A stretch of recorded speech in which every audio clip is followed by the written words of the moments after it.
नमस्कार. मालिकेच्या पुढील काही भागांमध्ये आपल्याला खूपच जबरदस्त असा ट्विस्ट पाहायला मिळणार आहे.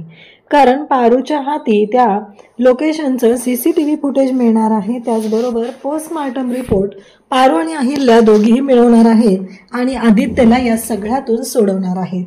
कारण आदित्य काय करतो या सगळ्या गोष्टींबद्दल कळलेलं आहे आणि आदित्यवर कारण नसताना या सगळ्या गोष्टींचे आरोप लागलेले आहेत.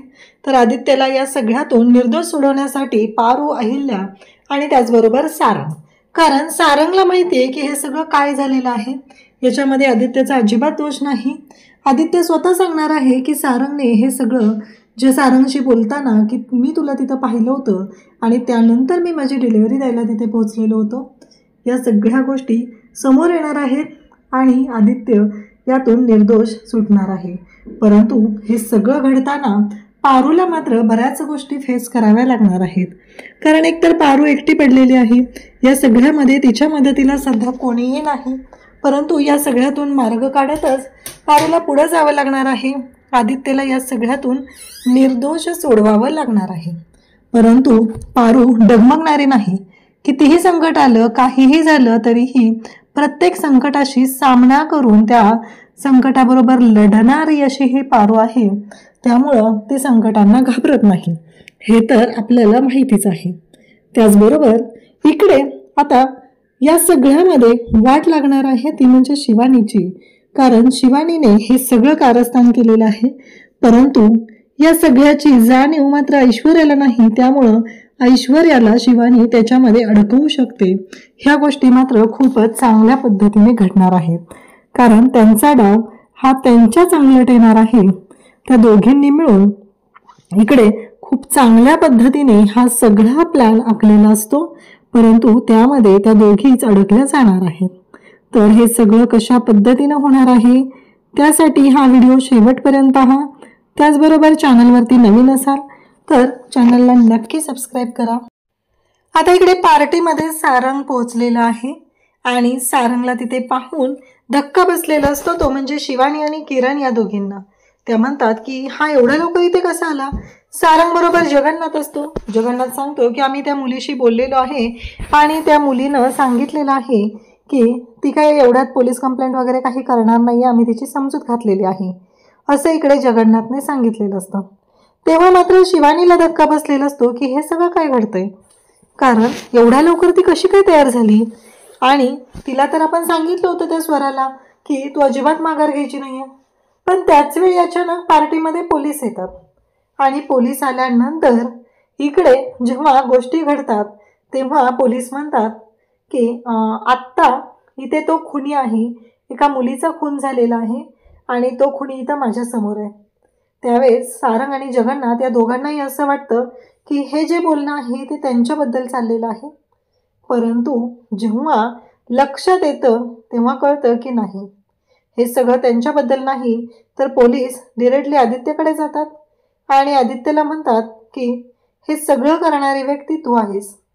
तुझ्या अंगावर हे रक्ताचे डाग कसले आहेत, हे सगळं काय झालेलं आहे, असे प्रश्न विचारले जातात.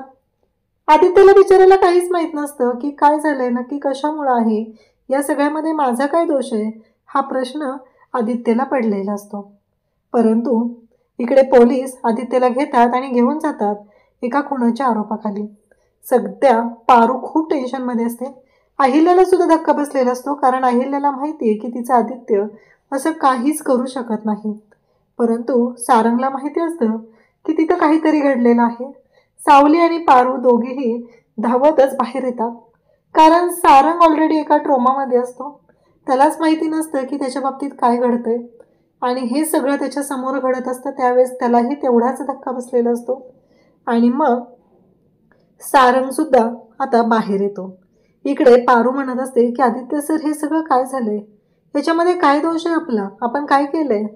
आदित्य सांगू लागतो की हे बघ पारू, माझा काही दोष नाहीये, पण ज्या व्यक्तीने हे सगळं केलंय ती व्यक्ती जोपर्यंत स्वतःहून हे सगळं सांगणार नाही, स्वतःहून कबूल करणार नाही, तोपर्यंत हे सगळं जे काय आहे ते आपण सोडवू शकणार नाही. एवढंच सांगितलं जातं.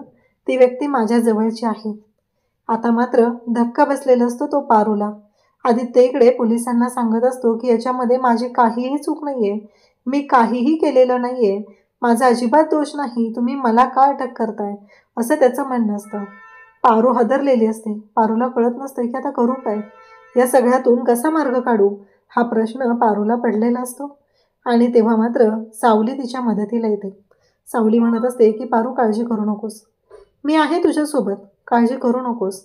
आता मात्र अहिल्या हादरते, कारण अहिल्याने बोलणं ऐकलेलं असतं ते म्हणजे सारंगचं. सारंग जे फोनवरती बोललेला असतो, जर तो व्हिडिओ खोटा निघाला तर माझ्या इतकं वाईट कोणी नसेल. तर अहिल्या आत येते आणि बोलायला सुरुवात करते. अहिल्या पारूला विचारते की आदित्य कुठं गेला होता ते सांग. तेव्हा पारू सांगते की ते ज्या ऑफिसात फोन करतात ना, त्या मालकाचा फोन आला होता, ते डिलिव्हरी बॉय म्हणून काम करत आहेत आणि त्यांनी बोलवलं होतं की ती ऑर्डर नीट पोचली गेली नव्हती, म्हणून आदित्य सर ती ऑर्डर डिलिव्हर करण्यासाठी गेले होते. मग अहिल्या लगेचच त्या ज्या मॅनेजरला बोलवून घेते आणि सगळ्या कामाला सुरुवात करते. अहिल्याला माहिती असतं की हे सगळं सारंगने केलेलं आहे, पण आत्ता तिच्याकडे कोणताच पर्याय नसतो, त्यामुळं ती शांतपणे परिस्थिती हँडल करायचा प्रयत्न करत असते. इकडे आदित्यला मात्र धक्का बसलेला असतो. आदित्य म्हणत असतो की मी स्वतः माझ्या डोळ्यांनी पाहिलेलं आहे. तेव्हा पारू म्हणते की अहिल्या मॅडम, मला फक्त देवेही एकच म्हणायचं आहे की आत्ता सध्या आपण बाकीच्या गोष्टी बाजूला ठेवूया, परंतु आदित्य सरांवर जे आरोप झालेले आहेत त्यातून त्यांना बाहेर काढणं गरजेचं आहे, असं पारू अहिल्याला सांगत असते. अहिल्या म्हणत असते की हो. पारू म्हणते की आपण ना ते CCTV फुटेज असतं ना ते घेऊया, आणि खून झालाय ना त्याचे पोस्टमॉर्टम रिपोर्ट असतील ते आपण मिळवूया, आणि एकदा का ते मिळाले की आपल्याला कळेल की नक्की काय झालेलं होतं. अहिल्या म्हणते तुझ्या डोक्यात काय चालू आहे. तेव्हा पारू सांगते की पोस्टमॉर्टम रिपोर्टनुसार आपल्याला हे कळेल की खून कधी झालेला आहे, आणि CCTV फुटेजनुसार हे टायमिंग आपल्याला कळेल की नक्की काय झालेलं होतं आणि कशा पद्धतीने गोष्टी झालेल्या होत्या. हे सगळं बोलणं चाललेलं असतं. तेव्हा मात्र अहिल्या म्हणत असते की चालेल, काही हरकत नाही आहे, त्या पद्धतीने आपण मागून घेऊया. अहिल्या आणि पारू दोघेही पोलीस स्टेशनला जातात आणि तिथे लगेचच विचारतात की तुमच्याकडे पुरावा काय आहे, तुम्ही आदित्य किर्लोस्करला अटक केलेली आहे. तेव्हा मात्र पोलीस म्हणत असतात की नक्की तुम्ही ठरवा की ते आदित्य किर्लोस्कर आहेत का नाहीत, कारण काही दिवसांपूर्वीच तुम्ही मीडियाच्या समोर स्टेटमेंट दिलेलं होतं की ते आदित्य किर्लोस्कर नाहीत, आणि आता तुम्हीच येऊन सांगताय. तेव्हा अहिल्या म्हणते की हो, काही झालं, मी स्टेटमेंट दिलं असलं, काही असलं तरीही तो आमचा पर्सनल वाद आहे, त्याच्यामध्ये तुम्ही पडू शकत नाही. आत्ता मी तुम्हाला एकच सांगते. तर ते म्हणत असतात की तुमच्या मुलाने खून केलेला आहे आणि खुनाच्या ठिकाणी त्याच्या अंगावरती रक्तही सापडलेलं आहे आणि तिथे त्याला जाताना पाहिलेलं आहे. तेव्हा अहिल्या म्हणते तिथून जाताना पाहिलेलं आहे, पण त्याने खून करताना कोणी पाहिलेलं आहे का, जर खून करताना प्रत्यक्ष पाहणारी व्यक्ती आहे का, नसेल तर तुम्ही एकच गोष्ट करायची, ती म्हणजे पोस्टमॉर्टम रिपोर्ट मिळवायचे आहेत आणि त्याचबरोबर नक्की काय झालेलं होतं या सगळ्या गोष्टींचा शोध लावायचा आहे. आत्ताच्या आत्ता मला CCTV फुटेज पाहायचं आहे, असं पारू आणि अहिल्याने सांगितलेलं असतं. ते काय एवढं सहजासहजी दाखवायला तयार नसतात. अहिल्या बाहेर जाते, 2 मिनिटात आले म्हणते आणि मग कमिशनरला फोन करते आणि मग कमिशनरचा फोन येतो. अहिल्या म्हणते की मला CCTV फुटेज दाखवायचं आहे, असं अहिल्याने स्पष्टपणे सांगितल्यानंतर मात्र अहिल्याने आता दाखवून दिलेलं असतं की एका आईची ताकद काय आहे. आणि मग इकडे अहिल्या सांगू लागते की मला आत्ताच्या आत्ता समजलं पाहिजे. इकडे तिलोत्तमाला मात्र टेन्शन आलेलं असतं. तिलोत्तमा म्हणत असते की ही मुलगी म्हणते ते बरोबर आहे सारंग, पण मला एक कळत नाही आहे की तू कपडे बदलून कसं काय आला, मगाशी तर तुझ्या अंगावरती वेगळे कपडे होते. तेव्हा सारंग म्हणतो की नाही तसं काही नाही आहे. तेव्हा सारंग इकडे जगन्नाथला आणि सावलीला म्हणतो की आत्ताच्या आत्ता आपल्याला पोलीस स्टेशनला गेलं पाहिजे. जगन्नाथ म्हणतो की सारंग तू काही सांगू नकोस, तू शांत राहा. परंतु सारंग म्हणत असतो की नाही जगन्नाथजी, मला सत्य सांगावं लागणार आहे, कारण आदित्य तिथं नव्हता तर मी तिथं होतो. मी स्वतः पाहिलेलं आहे की तो खून दुसरंच कोणीतरी केलेला आहे आणि आदित्य त्याच्यामध्ये पूर्णपणे अडकला जातोय. आदित्यची काही चूक नाही आहे, तो त्याचं काम करण्यासाठी गेलेला होता. जगन्नाथजी, ही गोष्ट माझ्या मनाला पटत नाही आहे. मला फक्त एकच गोष्ट करायची आहे, माझ्यावरचा आरोप मला आदित्यवर येऊ द्यायचा नाही, कारण आदित्यची काहीही चूक नाही आहे आणि जर त्याला हे सगळं सहन करायला लागत असेल तर ही गोष्ट वाटते तेवढी सोपी नाही, असं सारंगचं म्हणणं असतं.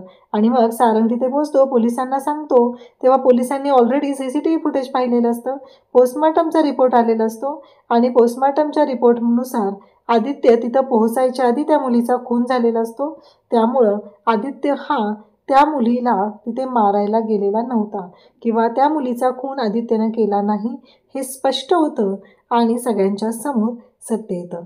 मग पोलीस सांगतात की आदित्य किर्लोस्कर यांचा काहीही दोष नाही आणि आदित्यला निर्दोष सोडवलं जातं. अशाच अपडेटसाठी चॅनलशी कनेक्ट राहा. थँक्यू.